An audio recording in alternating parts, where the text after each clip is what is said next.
पालो Alto firewall को VMware workstation में, जो कि एक वर्चुअलाइज एनवायरनमेंट है, उसमें हम इसको किस तरह इंस्टॉल करेंगे। ठीक है, तो उसके लिए जो फाइल चाहिए उसका एक्सटेंशन होता है OVA।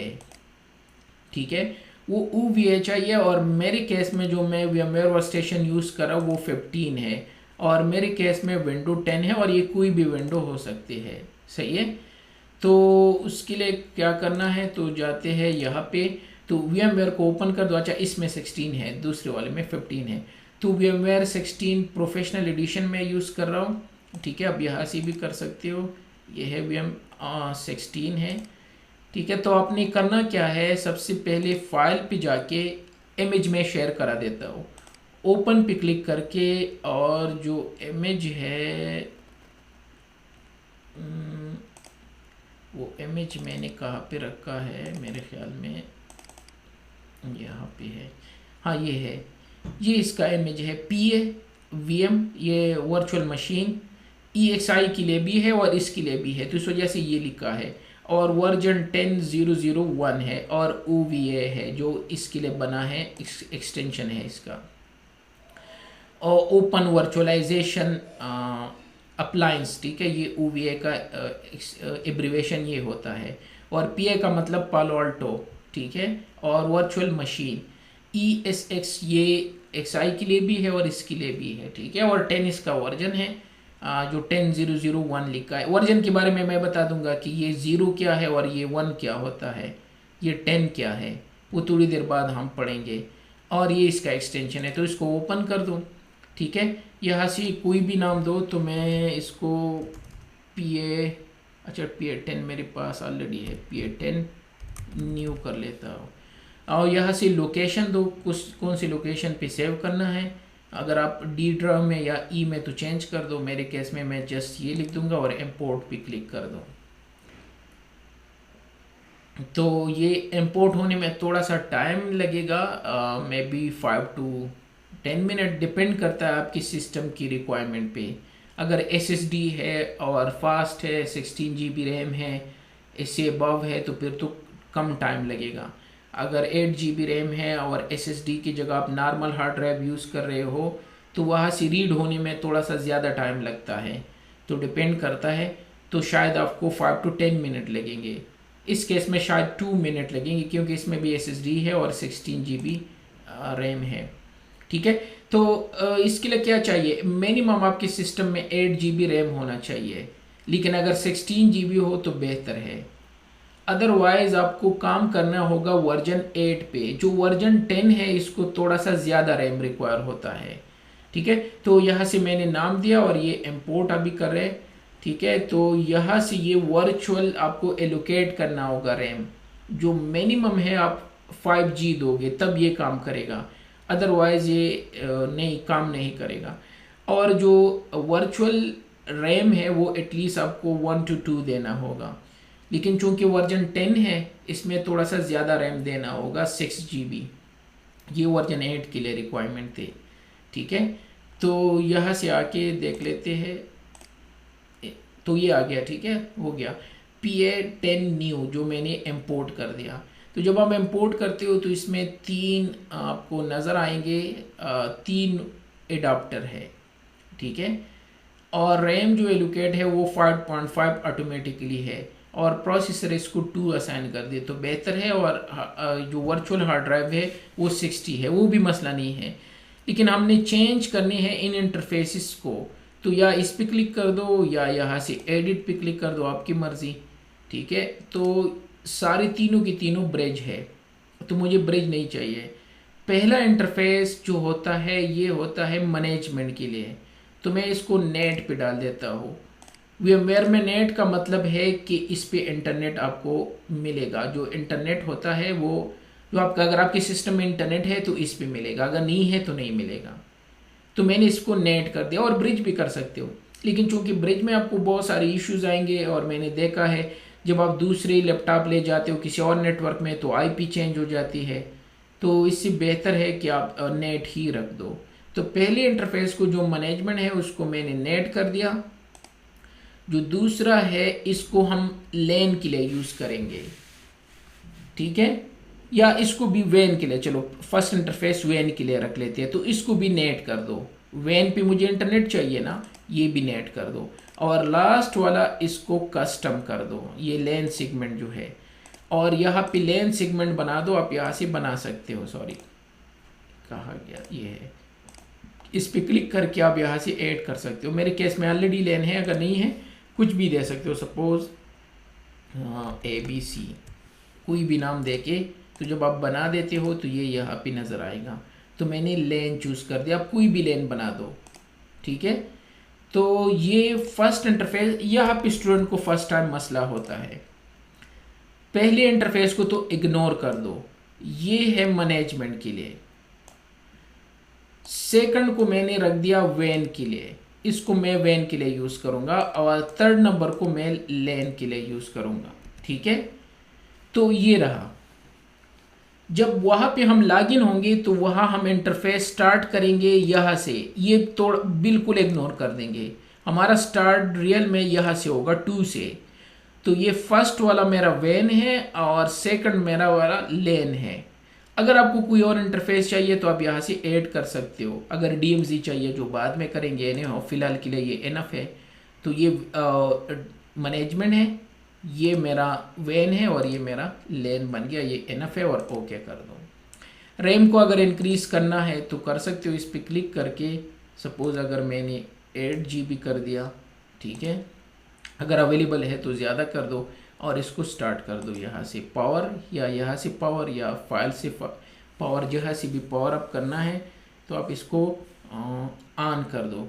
तो इसको थोड़ा सा टाइम लगेगा बूट होने में, तब तक हम यहाँ से वैसे पढ़ लेते हैं, ठीक है। तो ये आ गया। तो जिस तरह मैंने कहा, फर्स्ट इंटरफेस जो है इसको हम किसके लिए यूज़ करेंगे, इसको हम यूज़ करेंगे मैनेजमेंट के लिए। सेकंड को हम नेट जो है ये वैन के लिए, और थर्ड नंबर जो है इसको हम यूज़ करेंगे लेन के लिए। अच्छा, ये अपनी मर्ज़ी से कुछ भी रख सकते हो, जिस तरह यहाँ पे मैंने होस्ट ओनली रखा है, लेकिन इससे बेहतर है कि लेन सेगमेंट यूज़ कर दो, अपनी मर्ज़ी का रेंज, जो आप खुद भी जो भी IP असाइन करने हैं। बाय द वे, जो वर्चुअल मशीन होता है ना, इसमें बाय डिफ़ॉल्ट 3 इंटरफेसेस आते हैं, ब्रिज, नेट और होस्ट ओनली, ठीक है, बाय डिफ़ॉल्ट। तो आप इनको यूटिलाइज कर सकते हो और अपनी ऐड भी कर सकते हो। यहाँ से मैंने जो कहा कि अगर आपको एक्स्ट्रा इंटरफेस चाहिए तो नेटवर्क एडाप्टर पे क्लिक करके और ऐड कर दो, तो एक और इंटरफेस आ गया। अगर DMZ के लिए चाहिए, जो कि फ़िलहाल नहीं चाहिए, वो आगे हम ऐड करेंगे। हाँ, जब नया वर्चुअल इंटरफेस ऐड करना है तो आपको इसकी फाइल में थोड़ी सी चेंजेस करने होंगे, जो कि बाद में हम देखेंगे, फ़िलहाल हमें नहीं चाहिए, ठीक है। तो ये बूट होगा, मैंने अभी स्टार्ट कर दिया। बाय डिफ़ॉल्ट इसका यूज़र नेम एंड पासवर्ड जो है वो एडमिन होता है, ये है। लेकिन अगेन याद रखना, स्टूडेंट फिर अक्सर मैसेज करते हैं कि वो तो एक्सेप्ट ही नहीं कर रहा यूज़र नेम एंड पासवर्ड। तो आपको एटलीस्ट सिस्टम पे डिपेंड है, 1 to 5 मिनट वेट करना होगा, तब जाके जब आप user name and password type करोगे तो एक्सेप्ट करेगा, अदरवाइज ये एक्सेप्ट नहीं करेगा, आपको वेट करना होगा। पासवर्ड यही है, अगेन मैं बता रहा हूँ, एडमिन इसका यूज़र नेम एंड पासवर्ड है। अगर आप ट्राई कर रहे हो और नहीं एक्सेप्ट कर रहे हो तो आपको वेट करना होगा, ठीक है। और उसके बाद इसके इंटरफेस की IP हम चेक करेंगे, तो ये ऑटोमेटिकली यहाँ से उठाएंगे। तो जब तक ये स्टार्ट हो, तो मैंने मैनेजमेंट इंटरफेस को नेट रखा था ना, तो यहाँ से वर्चुअल नेटवर्क एडाप्टर पे जाके ये है 3 इंटरफेस, ये है नेट, तो इस पे DHCP इनेबल है, जो इसी रेंज से IP देंगे 192.168.114। तो मैंने मैनेजमेंट के लिए नेट रखा है और वैन के लिए भी यही रेंज रखा है। तो मैनेजमेंट पे वर्चुअल में बाय डिफ़ॉल्ट DHCP इनेबल होता है, तो जब इनेबल है तो वो ऑटोमेटिकली मेरे इस रेंज से IP गेट करेंगे। आपके केस में अपना चेक करना है, यहाँ आके मेरे केस में 114 होगा, आपके केस में कुछ भी हो सकता है। तो अब आप यहाँ पे क्लिक करके चेक कर दो कि आपका नेट क्या है, तो उसी रेंज से मैनेजमेंट IP मिलेगी।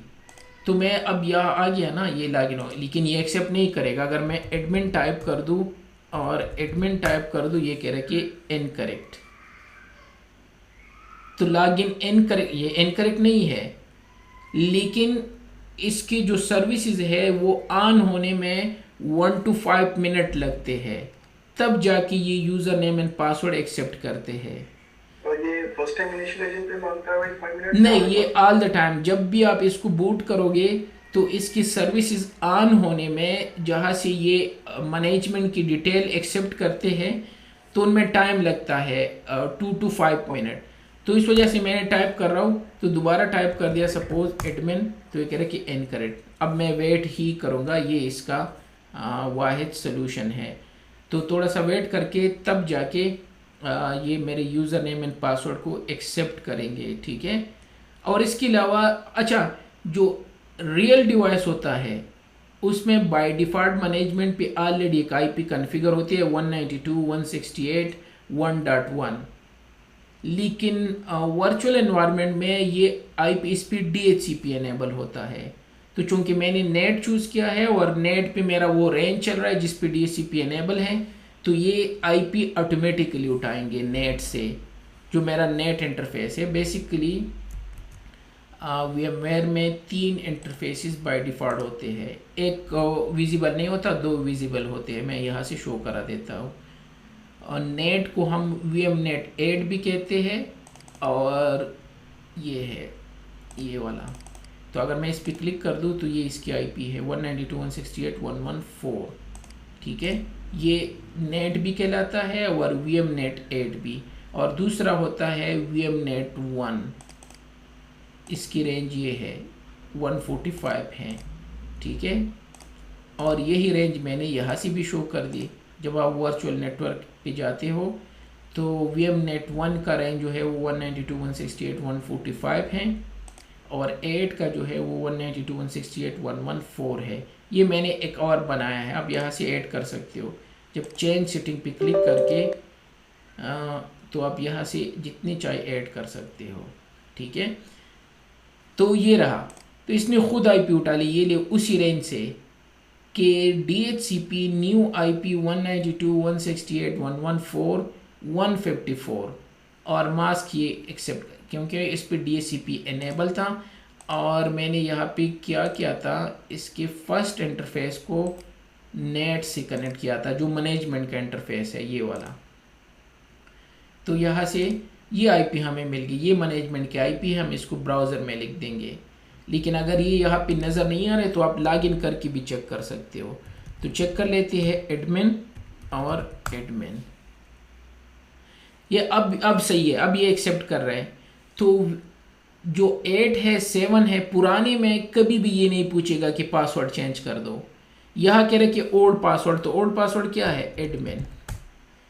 इंटर न्यू पासवर्ड, आपको कॉम्प्लिकेटेड पासवर्ड देना होगा, ABC@12345, जिसमें कैपिटल स्मॉल और ये सारी चीज़ें होते हैं। तो मैंने ABC@12345 दे दिया। अब मैं लॉगिन हो गया इसकी कंसोल पे, ठीक है। और यहाँ मैं लिख सकता हूँ शो इंटरफेस मैनेजमेंट। अगर वो आईपी ऊपर नज़र नहीं आ रहे तो ये कमांड है, ये मैं अभी थोड़ी देर बाद बता देता हूँ कि इसकी मोड क्या है।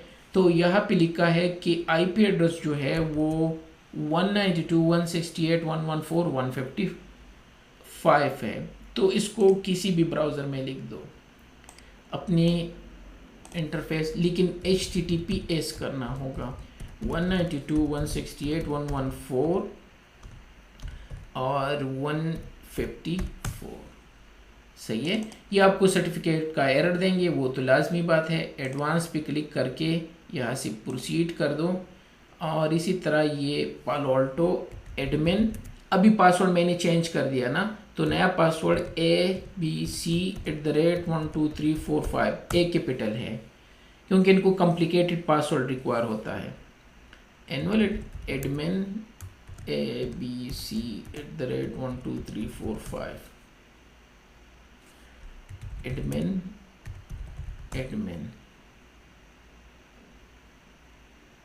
तो वो तो मैंने वहाँ पे चेंज कर दिया। नहीं, मैं ये दोबारा पूछ रहे तो यहाँ पे चेंज कर लेते। ओल्ड हमारा एडमिन है, न्यू ABC@12345 और ABC@12345। पुरानी वर्जन में ये नहीं था, ये नई वर्जन में ये डाला है कि आपको चेंज करना होगा फर्स्ट टाइम। अब दोबारा लिख दो abc@1234 और लॉग इन कर दो। ठीक है,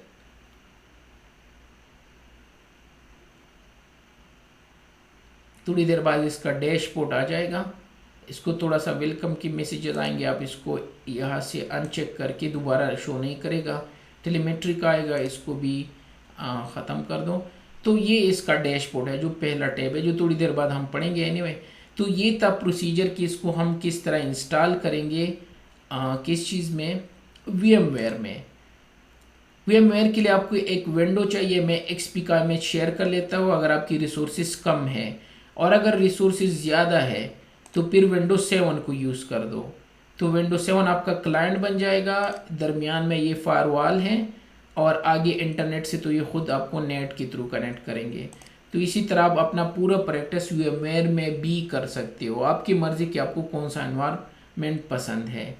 ठीक है, तो मैं जाता हूँ, इसको यहाँ से शट डाउन करता हूँ।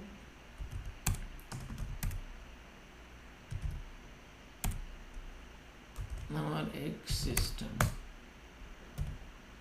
तो मैं इसको शट डाउन करके अब इसको इंस्टॉल करेंगे दूसरे प्रोसीजर पे। तो यहाँ से शो इंटरफेस मैनेजमेंट से मैंने IP चेक कर दी, और उसी IP को मैंने ब्राउज़र में टाइप कर दिया। सर्टिफिकेट का एरर आ गया, इसको एक्सेप्ट कर दिया, और उसी यूज़र नेम एंड पासवर्ड से एंटर होके एक प्रॉम्प्ट आ गया, और इसके बाद हम इसकी डैशबोर्ड में चले गए। तो ये था कि हम इनको किस तरह इंस्टॉल करेंगे VMware में।